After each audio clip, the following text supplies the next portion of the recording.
Во денешната епизода на Are You Scared? Ќе го работуваме историското бегство на три затвореници.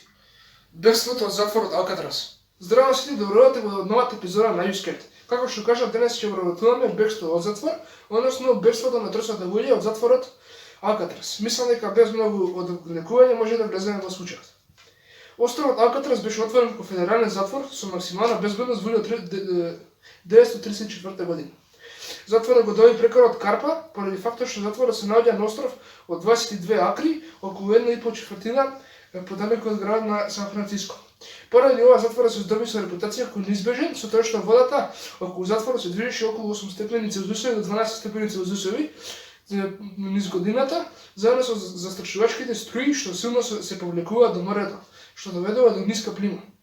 Со текот на времето затворот се распадне, а буџетот за поправање на работите беше ограничен. Ова ќе стане важен фактор во бегството на затворениците. Значи, без понатамошно раздолжување да се сретнеме со екипата за бегство. Прво ги имаме братята Енглин, Џон Вилијам Енглин и неговиот помнат брат Кларенс Енглин, и двајцата во раните 30-ти години во времето на бегството. Братята случуваа затворска казна затоа што заедно ограбиле банка. Следно го имаме Френк Морис во средината на 30-ти години во времето на бегството, кој беше напушнет како мало дете, ставен во згрижувачко семејство, а потоа бил во затвор кога имал само 13 години. Ова е еден интересен податок, че тој прв пат влегол во затвор додека имал 13 години. Тоа, мислам дека се запознавме со екипажот што избегал од затвор и може да продолжиме. Тој исто така отслужуваше казна за грабеж на банка. Последниот член на екипажот е Алан Вест, 33 години во времето на бегството. Вест започна да служува казна на 14 годишна возраст и скокаше низ разни федерални затвори. Сега кога веќе нашиот екипаж на бегаци е основан, ајде да скокнеме во почетокот на бегството.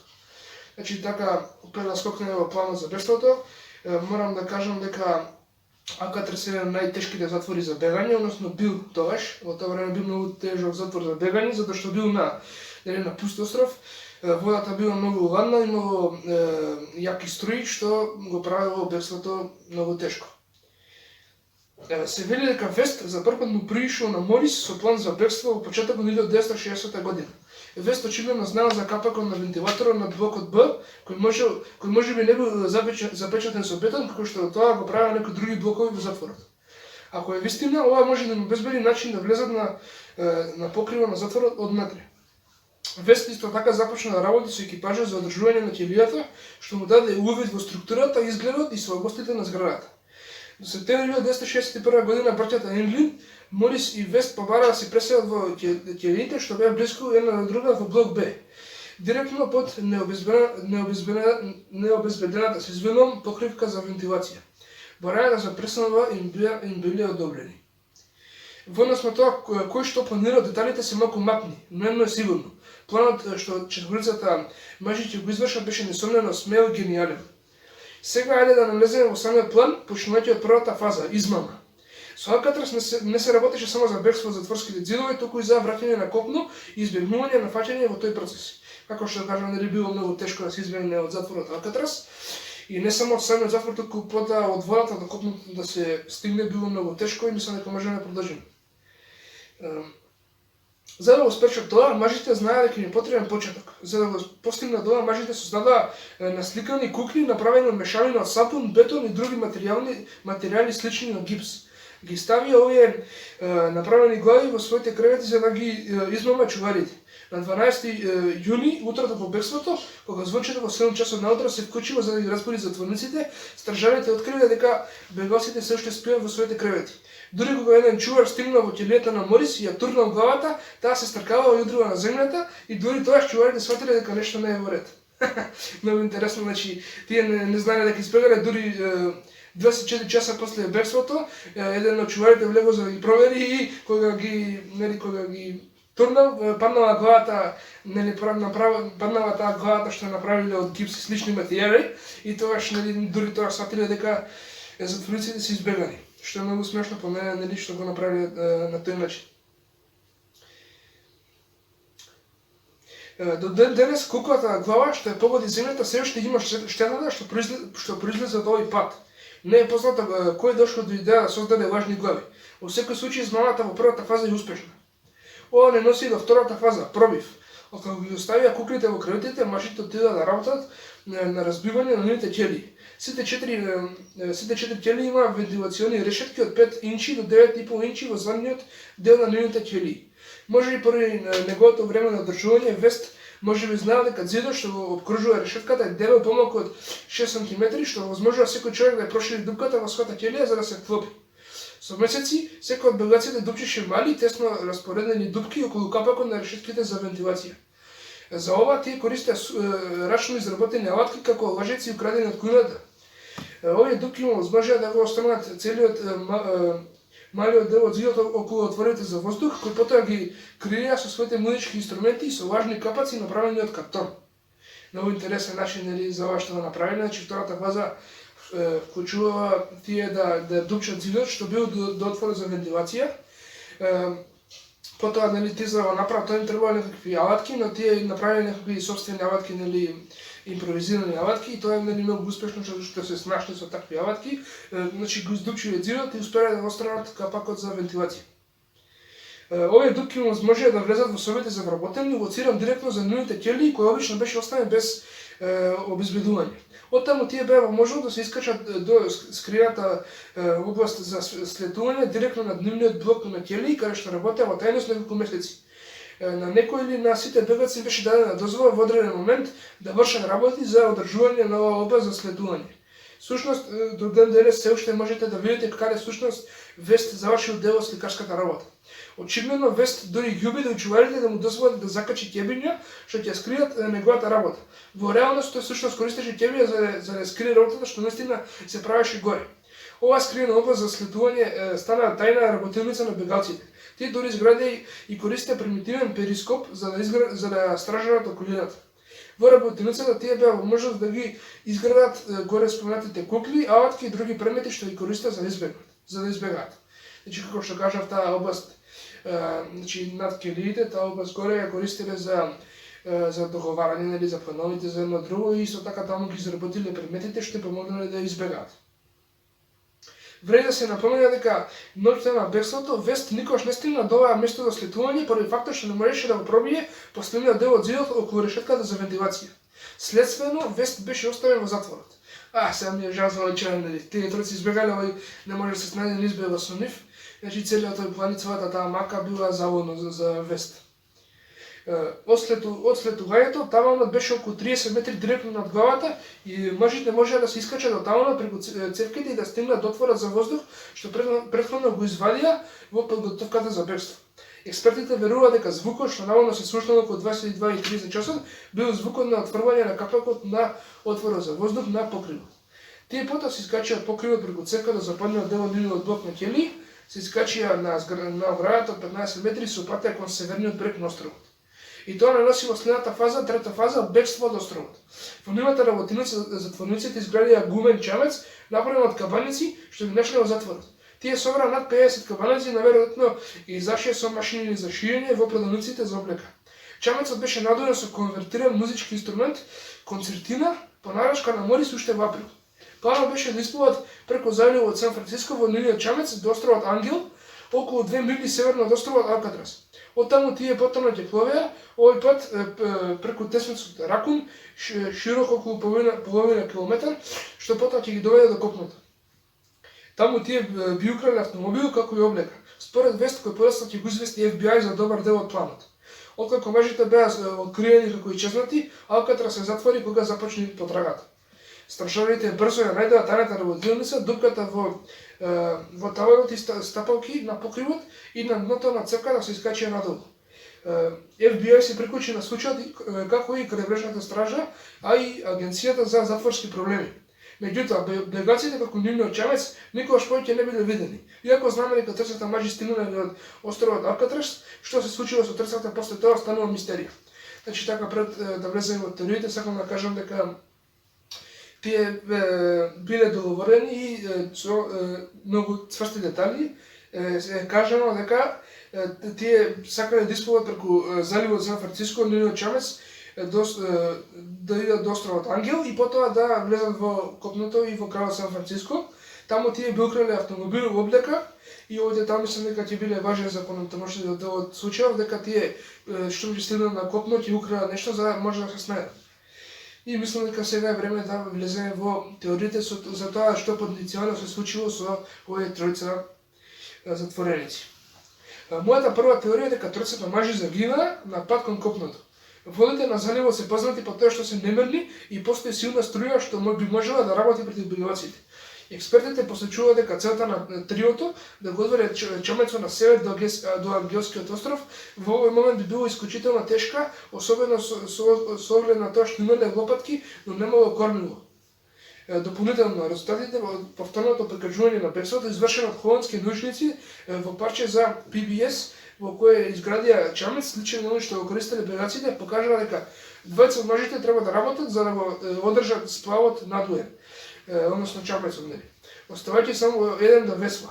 Времето ќе беше околу 10 степени Целзиусови кога мажите ќе стигнат надвор од затворот. Се вели дека водата била 12 степени Целзиусови. Ако чамецот потонеше или мажите преминаа во водата, веројатно ќе издржа само 2 часа пред да почнат да губат свест, според авторката Неолин Бейбак. Значи, така првата теорија дека тие откако излегле од затворот Алкатрас не стигнале на копно, односно се удавиле или нешто се случило со нив во водата. Ова нели некој повторно го извадил целој процес од затворот Алкатрас до брегот на Сан Франциско, се обидели да го направат симулација за да видат или за да пробат да дознаат што се случило со овие тројца луѓе. И тогаш тие изградија чамец сличен на што го користеле бегаците. Времето рекле дека било 10 до 12 Целзиусови степени, водата со така била 12 Целзиусови степени, што по мене не е многу ладно за да може да испливале од после. На 12 јуни парчиња дрво што личат на рачно изработената весла беа пронајдени во водата во близина на островот Ангел. Парчињата беа идентификувани дека припаѓаат на бегаците. На 14 јуни вреќи направени од кабанеци за дожд беа пронајдени на половина пат помеѓу Алкатрас и Ангелскиот остров. Овие торби содржат доказ дека им припаѓаат на бегаците, фотографии од браќата Енглин и нивното семејство, 9 парчиња хартија со список на луѓе од надвор и писмо напишано од Аквариус Енглин. Многумина ги посочуваат овие лични предмети како доказ дека патувањето било трагично и несреќно за овие тројца. Бидејќи од нив немало лесно да се откажат. Не може да се откажат на материјалите, но сепак сите овие лични материјали што ги кажа били најдени во водата, и од тука се вели дека тие починале и затоа тие работи се нашле во водата. На 15 јуни елек за спасување бил пронајден како плови во близина на плажата Кронкит. Вториот елек за спасување беше откриен на 22 јуни, не повеќе од 100 метри од источниот брег на островот Алкатрас. Неговите врски така значи добро. Сите тројца мажи ќе тргнале со многу малку пари, така што фактот дека надлежните во случајот никогаш не најдоа ни трошка доказ за какви било кражби или напади поврзани со Морис или браќата Енглин за храна, облека или превоз. Изгледа малку веројатно дека живи стигнале до копното. FBI наведува дека тие никогаш не нашле веродостојни докази ниту во САД, ниту во странство дека мажите преживеале. Кон средината на јули 1962 година, околу 6 недели по бегството, норвешкиот трајект СС Норефјел забележал тело во океанот на околу 20 милји оддалечено од мостот Голден Гейт. Меѓутоа, тие не го пријавиле телото до есен, кога се вратиле во Сан Франциско, а телото никогаш не било извлечено. Сега мислам дека време да продолжиме со втората теорија. Втората теорија дека бегаците преживеа. Морис и браќата Енглин имаат чамец за да им помогне да се движат низ водите. Област што многу луѓе успешно успеваат да го пливаат без помош на чамец или спасувачки елеци. Секоја година се одржува триатлон во кој учесниците пливаат километар и половина во истите води околу истото време од годината кога се случи бегството. Учесниците велат дека сегашните променливи води и ветер се големите фактори за кои треба да се соочат. Но според Джеф Харп, безбедносен аналитичар за CBS Сан Франциско, кој работел со FBI повеќе од 20 години и оди на пливање во заливот Сан Франциско, тој вели дека не знае за натпреварувачи во триатлонот кои не би успеле да завршат со пливањето до крајот. Понатаму, повеќето тела на оние што се удавија во заливот ќе плоја по неколку дена и на крајот ќе беа најдени, но овој случај покрај обсебните пребарувања телата на бегаците никогаш не биле пронајдени. Така, значи, втората теорија е дека бегаците преживеале. Мислам дека само дотека оваа теорија ме убеди дека оваа теорија би можела да биде повеќе вистинита од прошлата теорија И јас наистина мислам дека тие преживеале.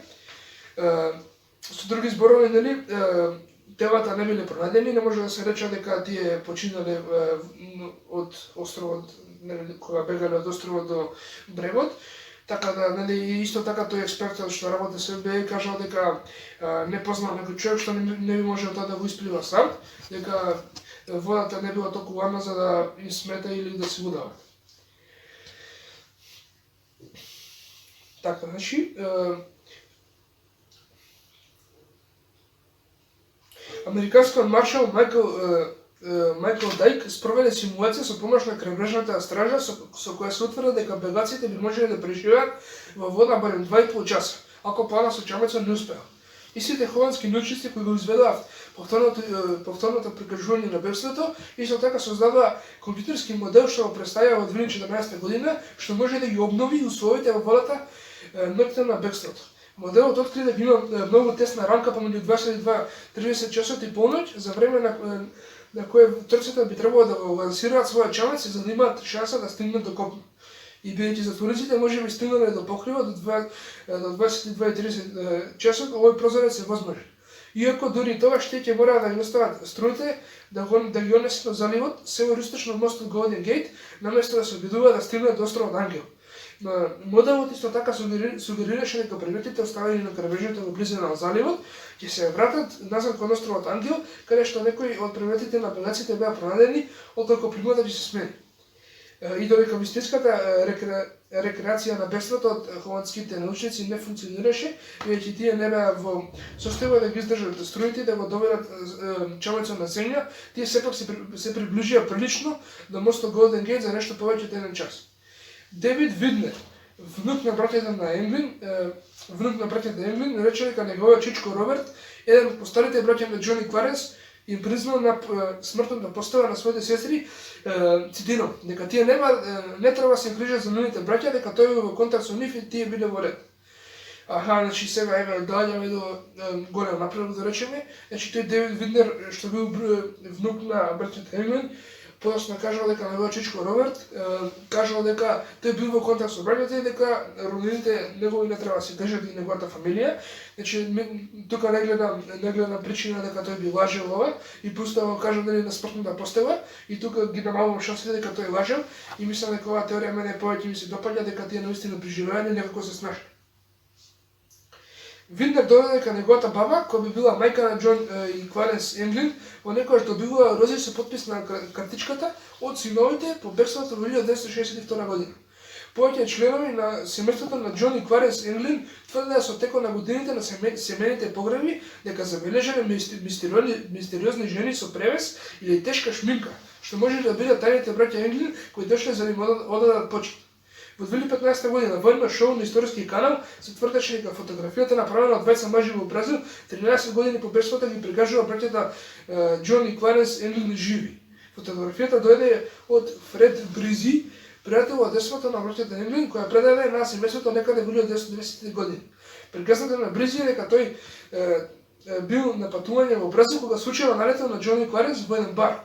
Значи ова е мислам дека вториот напредок од целиот случај.